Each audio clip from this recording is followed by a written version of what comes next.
Dyna'n gret, ynddi. Dwi'n meddwl bod y cweith di hitio ni eto, da ni dal, mae'n reit surreal. Unwaith oedden ni maes fi, dwi'n meddwl, oedden ni'n meddwl taro ni, da ni'n mor excited i chwarae. Ie, wel, da ni roed i really, wel, da ni roed obviously roed i chwarae maes fi o blaen. A ti'n bod, mae rhywbeth da ni wedi gweithio am ys ages. Do. Hyn da ni wedi isio ex ddechrau, lle, so, mae'n clas oedden ni. So, gatho ni rhyw, am trwy'r flwyddyn roughly, swn i'n dweud, byddwn ni lot o gigs a felly. A da ni'n, so dwi'n chwarae gitar a canu, Sean chwarae drums, a da ni'n kind of fatha blues rock type of thing. A da ni'n just neud dipyn o gigs a just try gael yr enw allan a gweld lle mae'n mynd rili.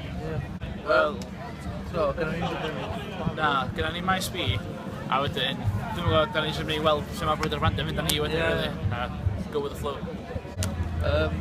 Wel, da ni eisiau joinio PRS. Eisiau bod ni'n cael pres am checkers gael i'r a eisiau mynd i fewn i studio rhywbeth ar recordio rhywbeth. Recordio album, a wedyn, so, gweld sy'n mynd rili.